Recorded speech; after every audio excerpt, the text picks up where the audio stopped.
राम जन्मभूमि, कृष्ण जन्मभूमि, काशी विश्वनाथ या भगवान विष्णु के 10वें अवतार कल्कि के भावी जन्मस्थल को मुक्त कराने का संघर्ष। ये सूची बहुत लंबी है।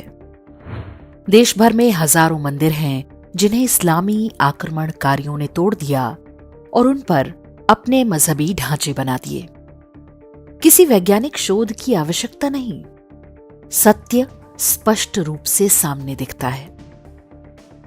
लेकिन जैसे ही कोई हिंदू इन मंदिरों को वापस लेने की बात करता है, तुरंत एक दलील दी जाती है कि हिंदुओं ने भी तो बौद्धों के मंदिर तोड़े।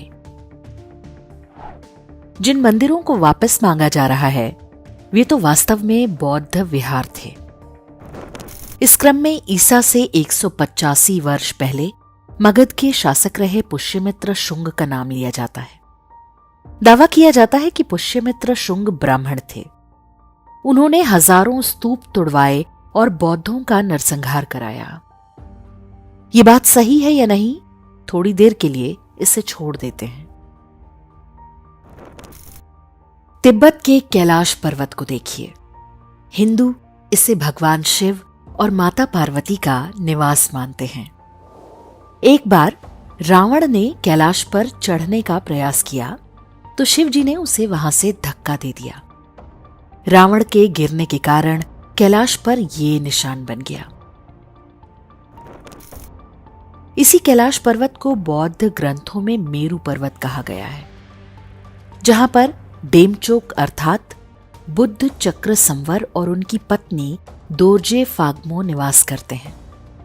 बौद्ध कथाओं के अनुसार एक बार नारो बोनचुंग नाम की व्यक्ति ने कैलाश पर चढ़ने का प्रयास किया तो उसे वहां से धक्का दे दिया गया।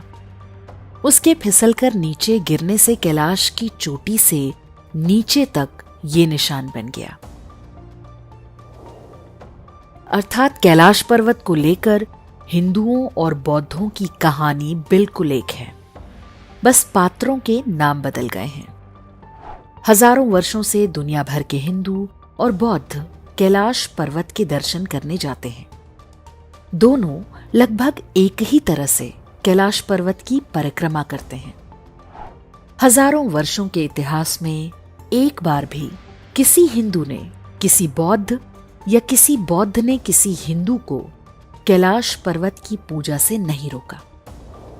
कैलाश मानसरोवर का पूरा क्षेत्र जब कश्मीर के राजा के डोगरा सेनापति जनरल जोरावर सिंह के अधिकार क्षेत्र में था, तब भी हिंदुओं ने किसी बौद्ध को कैलाश की पूजा से नहीं रोका। बाद में एक युद्ध में जनरल जोरावर सिंह वीरगति को प्राप्त हो गए तो स्थानीय तिब्बती बौद्धों ने उनका स्तूप बनाकर उनकी पूजा आरंभ कर दी, क्योंकि जनरल जोरावर सिंह अपनी वीरता और न्यायप्रियता के कारण तिब्बत में भी बहुत लोकप्रिय थे। हिंदू और बौद्ध ही नहीं, जैन, सिख और तिब्बत के बौद्ध धर्म के लोग भी कैलाश की पूजा करते हैं और उन सब के बीच कैलाश को लेकर कभी कोई लड़ाई नहीं हुई। अब कैलाश पर्वत की तुलना यरूशलेम से कीजिए।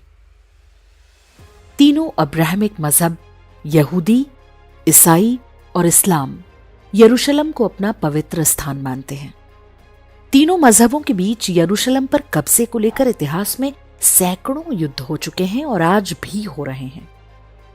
कोई भी एक दूसरे को यरूशलेम में सहन करने को तैयार नहीं है।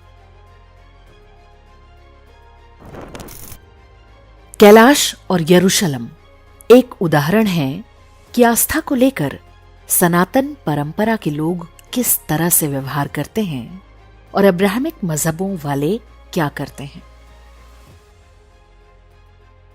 काशी के पास सारनाथ है, गया के पास बौद्ध गया है। देश भर में ऐसे ढेरों प्राचीन नगर हैं जो हिंदुओं और बौद्धों दोनों के लिए तीर्थ हैं। ऐसे किसी भी नगर के इतिहास में कभी हिंदुओं और बौद्धों के बीच युद्ध का कोई प्रमाण नहीं मिलता। फिर ये बात कहां से आई कि हिंदुओं ने बौद्ध धर्म को नष्ट कर दिया? भारत भर में ढेरों बौद्ध स्तूप हैं, लेकिन उन पर या उनके आसपास कोई भी हिंदू मंदिर नहीं पाया जाता।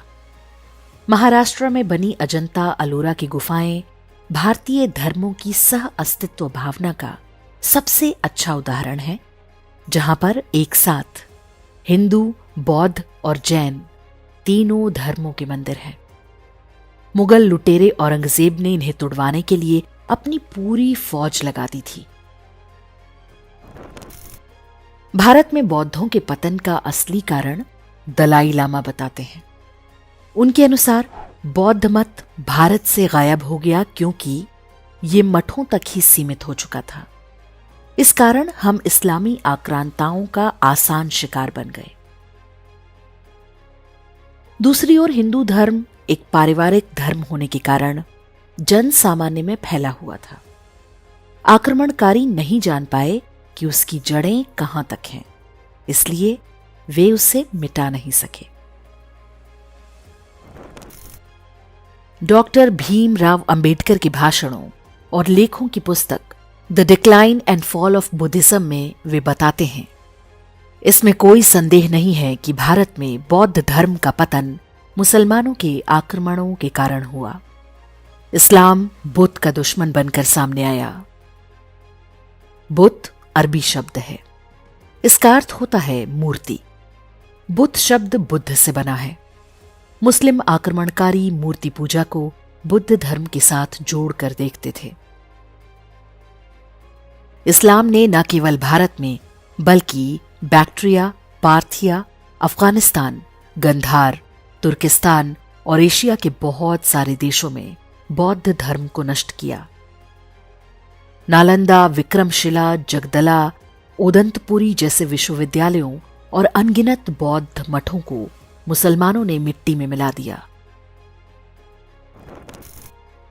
इसी पुस्तक में आगे डॉक्टर अंबेडकर लिखते हैं, पुरोहित वर्ग धर्म के निर्वाह के लिए आवश्यक है।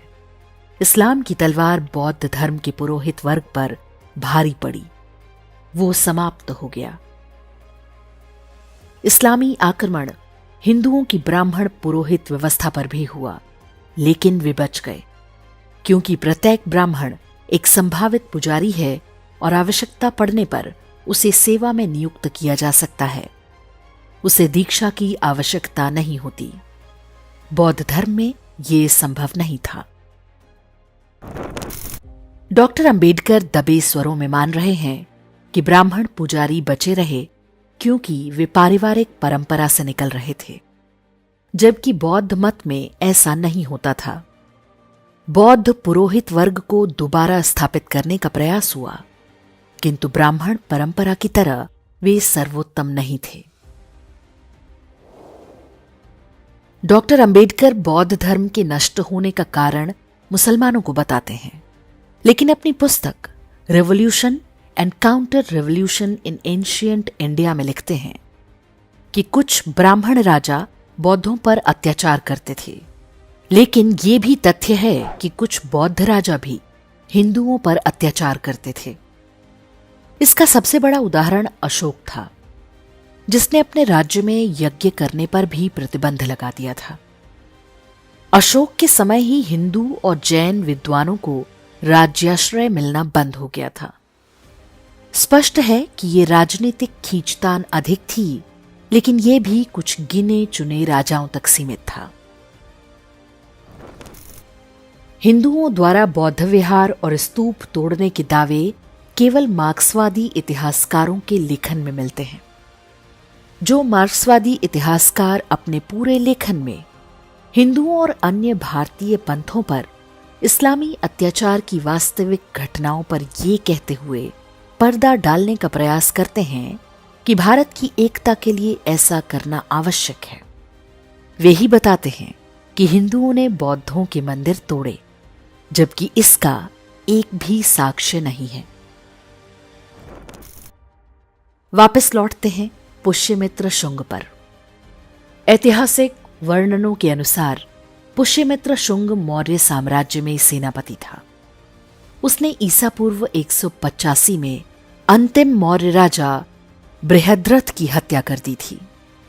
इस घटना के लगभग 300 वर्ष बाद लिखे गए बौद्ध ग्रंथ दिव्यावदान के आधार पर दावा किया जाता है कि पुष्यमित्र शुंग ब्राह्मण था और उसने बौद्धों पर अत्याचार किए, जबकि ऐसा कोई ऐतिहासिक साक्ष्य नहीं है कि पुष्यमित्र शुंग ब्राह्मण था।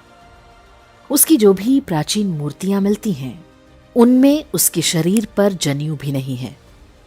सबसे बड़ी बात कि जिस कालखंड में पुष्यमित्र द्वारा बौद्ध स्तूप तोड़ने और भिक्षुओं के नरसंहार का दावा किया जाता है, उसी समय सांची समेत देश भर में कई स्तूपों और विहारों में निर्माण कार्य भी चल रहा था। इतिहासकार एटिएन लेमॉट के अनुसार दस्तावेजों के आधार पर पुष्यमित्र शुंग को सबूतों के अभाव में बरी कर दिया जाना चाहिए। हिंदुओं ने बौद्धों के मंदिर तोड़े होते या बौद्धों ने हिंदुओं के, तो सामाजिक स्तर पर दोनों समुदायों के बीच एक कड़वाहट अवश्य देखने को मिलती।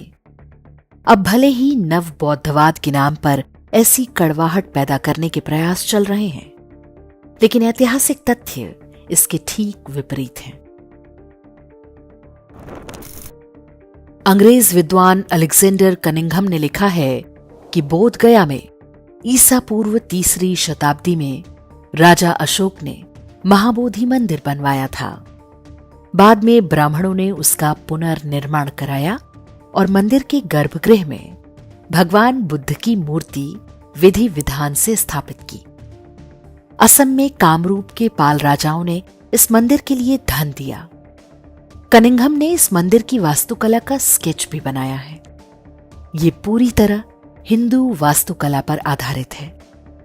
क्या इसके बाद भी कोई मान सकता है कि हिंदुओं ने बौद्धों के मंदिर तोड़े?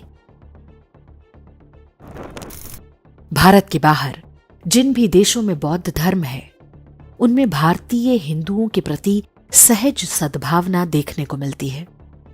चीन, तिब्बत, थाईलैंड, जापान, दक्षिण कोरिया, मंगोलिया, वियतनाम, कंबोडिया से लेकर श्रीलंका तक आपको यही देखने को मिलेगा। थाईलैंड के लोग तो अपने राजा को राम का अवतार मानते हैं। दक्षिण कोरिया के बौद्ध खुद को अयोध्या की राजकुमारी सुरी रत्ना का वंशज बताते हैं।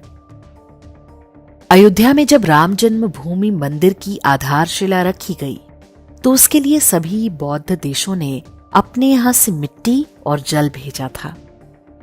क्या एक दूसरे के मंदिर तोड़ने वाले दो धर्मों के बीच ऐसा सद्भाव संभव है? हिंदू बनाम बौद्ध की सारी समस्या वास्तव में भारत को बांटने के षड्यंत्र का हिस्सा है। अलग अलग जातियों को बताया जा रहा है कि उन पर बहुत अन्याय हुआ। नया नया एट्रोसिटी लिटरेचर या अत्याचार साहित्य रचा जा रहा है। ये सब करने वाले वही लोग हैं जो वियतनाम से लेकर दक्षिण कोरिया में बौद्ध भिक्षुओं पर अत्याचार करते हैं, जो अफगानिस्तान से लेकर पाकिस्तान तक महात्मा बुद्ध और बौद्ध धर्म के हर चिन्ह को मिटा चुके हैं।